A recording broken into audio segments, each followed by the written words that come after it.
As the triumphant Miami Dolphins returned from Super Bowl VII, a throng of thousands gave a winner's welcome to the team, Coach Don Shula, and owner Joe Roberts.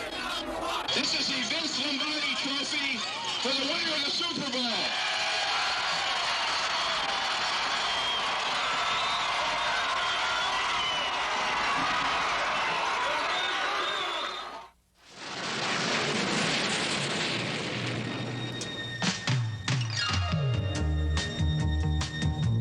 Arrowhead Stadium was the scene of the opener. Don Shula had set a single goal for the new season: to get his team in the Super Bowl and win it. Beating the Chiefs in their new stadium would be the first step.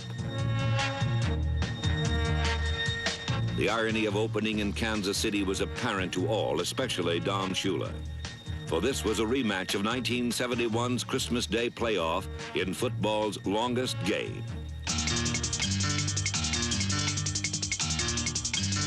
Garo Yepremian's field goal in sudden death overtime had beaten the Chiefs and propelled the Dolphins into the Super Bowl.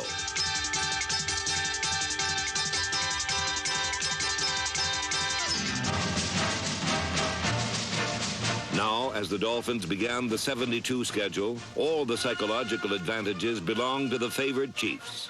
But Bob Greasy passed to an old target, Paul Warfield, and a new one, Marlon Briscoe, to lead the offense to 2 touchdowns.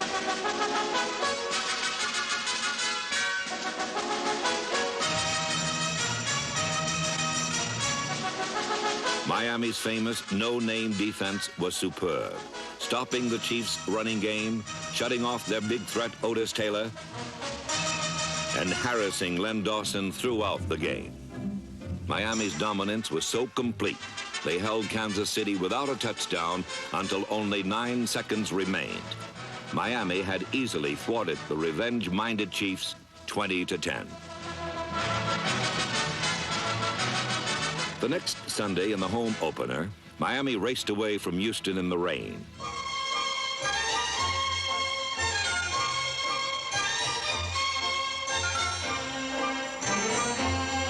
All 4 of Shula's backs, Morris, Zonka, Greasy, and Kick, scored touchdowns as the Dolphins won their second 34-13.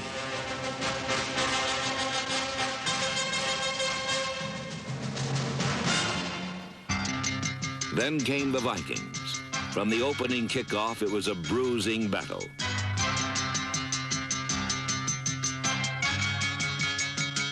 On their very first series, Fran Tarkington burned Miami with the bomb, and Minnesota led.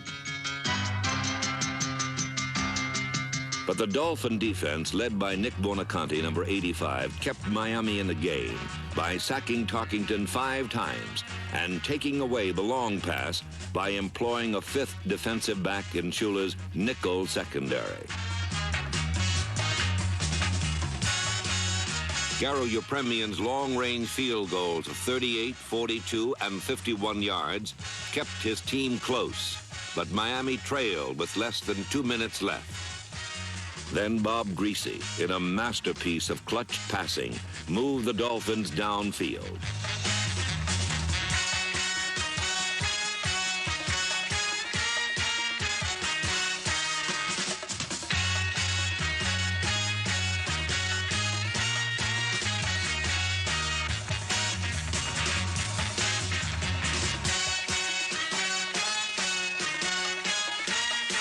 Miami's great come-from-behind victory was their 3rd straight and left them the only undefeated team in pro football.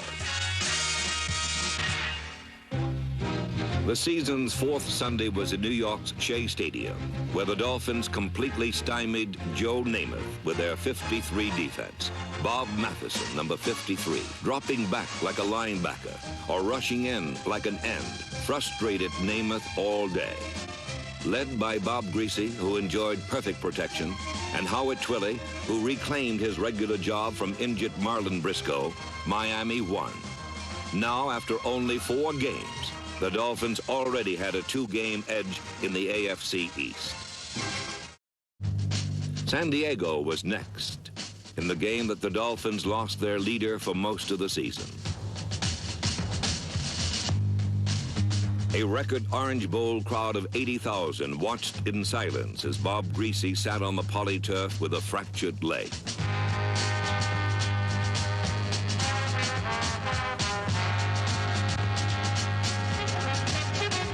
But Miami was well prepared, and as Bob Greasy was wheeled off the field on a stretcher, his successor, the last of the crew cuts, 38-year-old Earl Morrall, took his place at the line of scrimmage. With the poise of the old pro that he is, Morrall soon had the Orange Bowl rocking with cheers as he completed 8 of 10 and hit Paul Warfield and Howard Twilley for touchdown passes.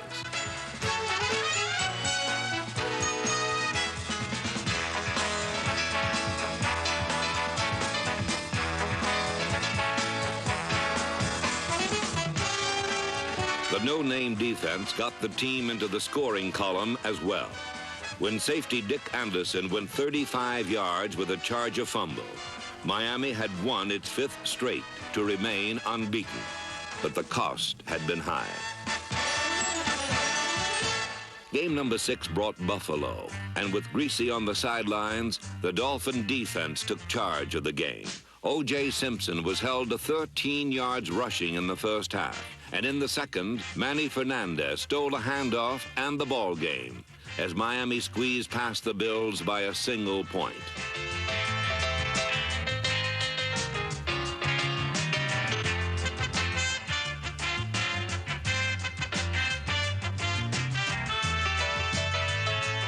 The following week in Baltimore, the Dolphins' attack opened up on the coast.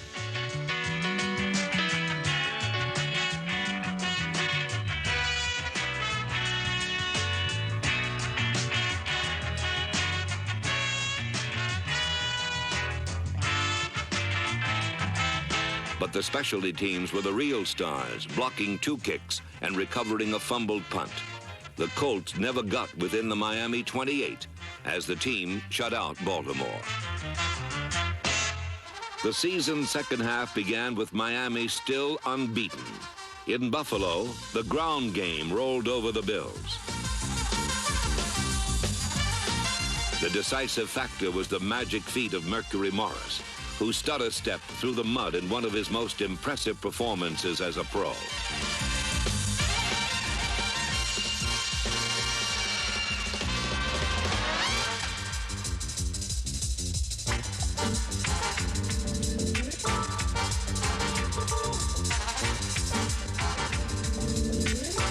Miami had win number 8, 30-16. The next Sunday, Morris continued his great play, scoring 3 touchdowns against New England.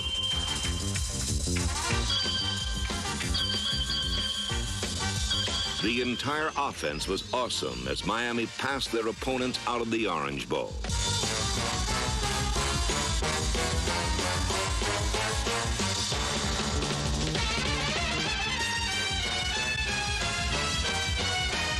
The 52-0 pasting of the Patriots made Don Shula the first NFL coach with 100 victories in only 10 years.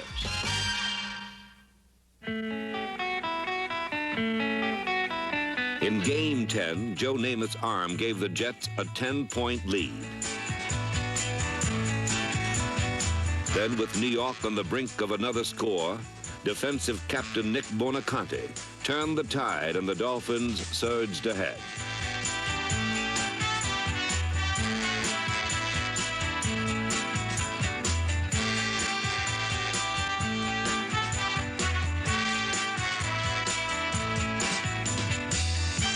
The mercurial Morris was turned loose, churning and cutting through the Jet defense in a brilliant display of open field running.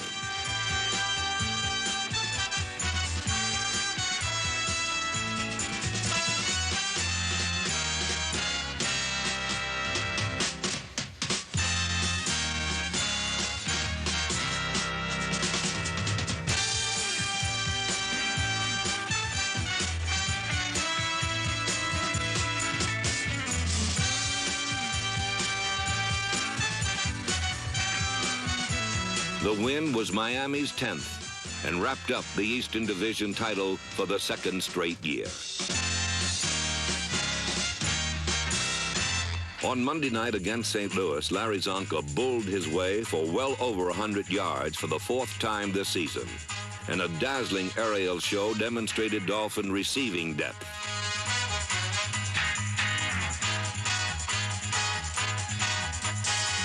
On defense, Miami capitalized on 6 Cardinal turnovers in a 31-10 romp over St. Louis.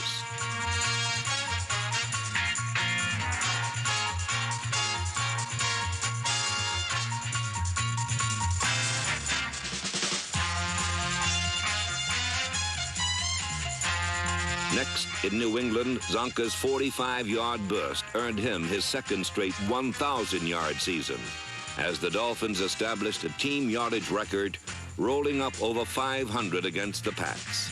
The win streak had now reached an even dozen.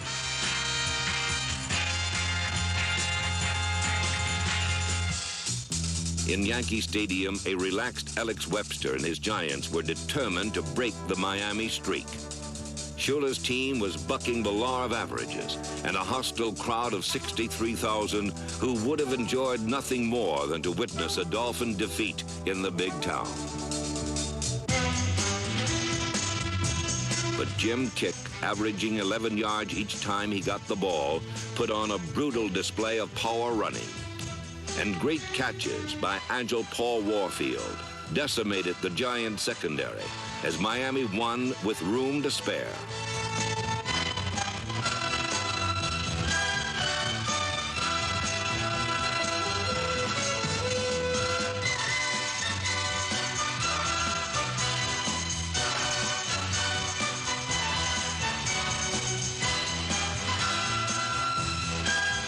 The Dolphins were now only one game away from the NFL's first perfect 14-game season. The regular schedule's finale brought Baltimore and a Morrow to Warfield collaboration for another sensational touchdown.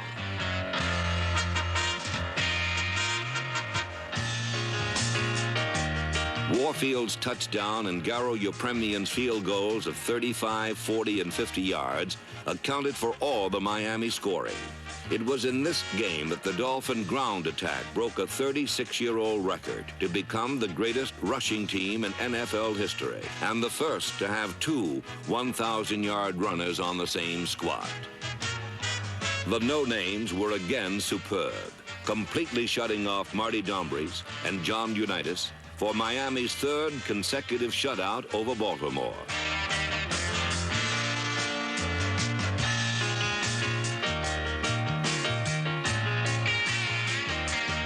But most important, the 16-0 win was Miami's 14th straight and gave the team an achievement unequaled in the history of the NFL, a perfect 14-game season.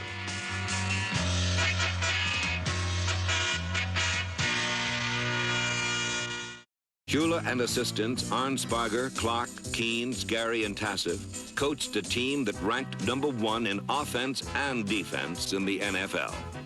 Their perfect season was even more impressive because they accomplished it without their regular quarterback. However, Earl Morrall succeeded Greasy as leading passer in the conference and was named All-Pro. As good as Morrall was, no one can completely replace a Bob Greasy, whose strong arm and quick feet run enemy defenses ragged.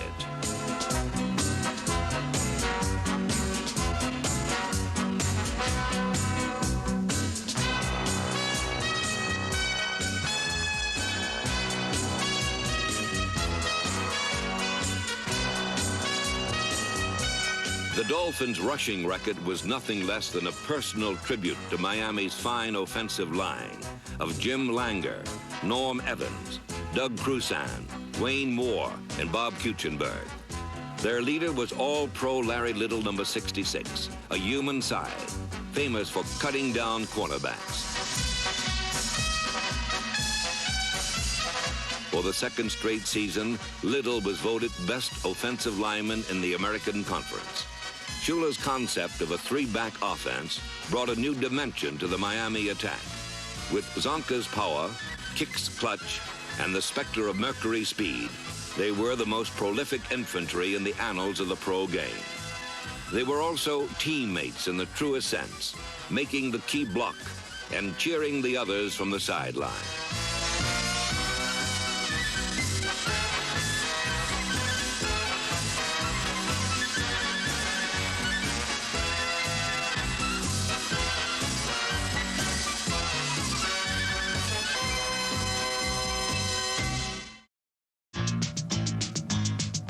In the playoff with Cleveland, the Miami specialty team blocked a punt for a touchdown, and the Dolphins took an early lead. But the Browns came back to go ahead with slightly over 8 minutes left to play.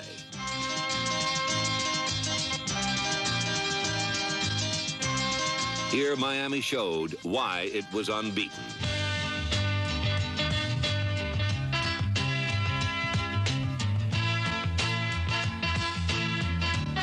Earl Morrall and Paul Warfield combined to deliver the death knell. And a determined Jim Kick behind devastating blocking finished the 80-yard clutch drive in the Cleveland end zone.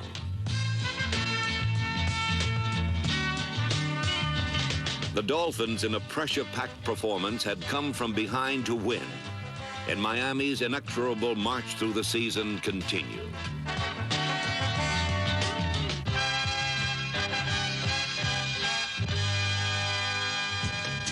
Next was Pittsburgh in the AFC Championship game, among the sign-carrying zealots in bedsheet-bedecked Three River Stadium.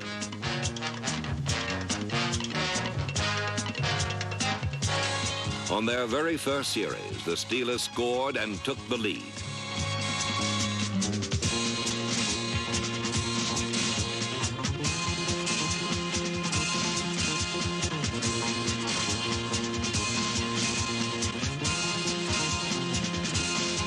Time after time, Pittsburgh's steel curtain defense stopped Miami. Then on a 4th and 5 situation came the most important play of the game and perhaps the entire season for the Dolphins.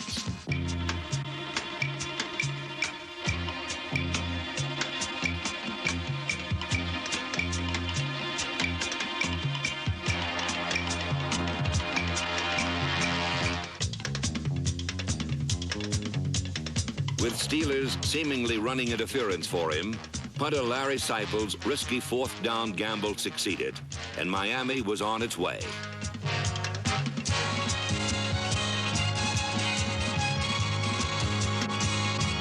To take advantage of Seipel's great effort, the coach of the year made a difficult decision.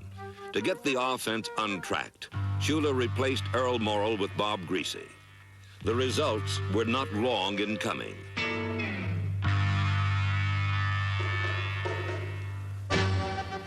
On his first pass of the playoffs, the gifted Greasy split the Steeler defense with a pass that Paul Warfield took for 52 yards. Several plays later, Greasy pitched to Jim Kick, the money performer without peer, who scored the go-ahead touchdown. It was 1 of 4 that Kick would score in the 3 postseason games.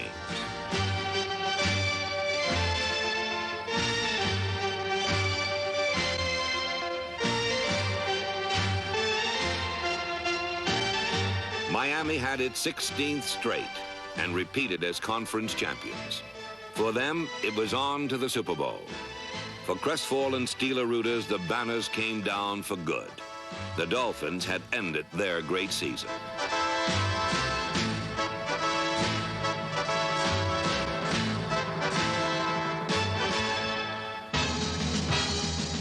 For the Miami Dolphins, the Super Bowl was an entire season in one game. They were not about to lose it.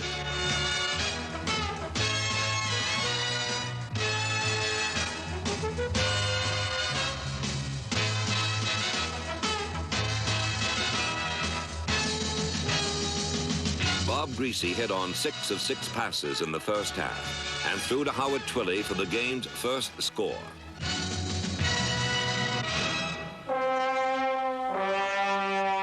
The rest of the Super Bowl served as a showcase for the Dolphins' variety of talents.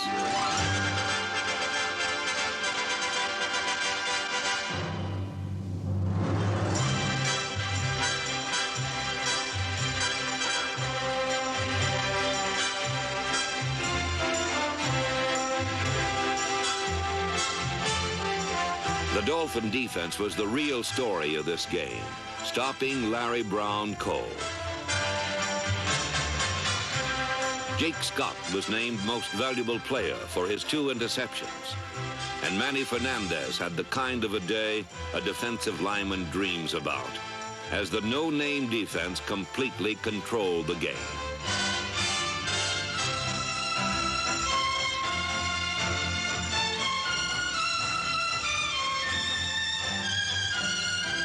So playing an almost perfect football game in a perfect season, the Miami Dolphins were world champions.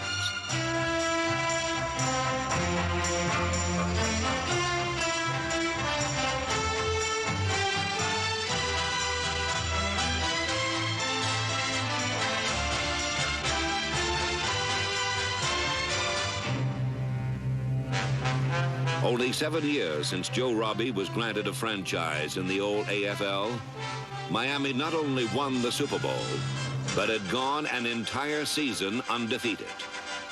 A feat no other NFL team in history has accomplished.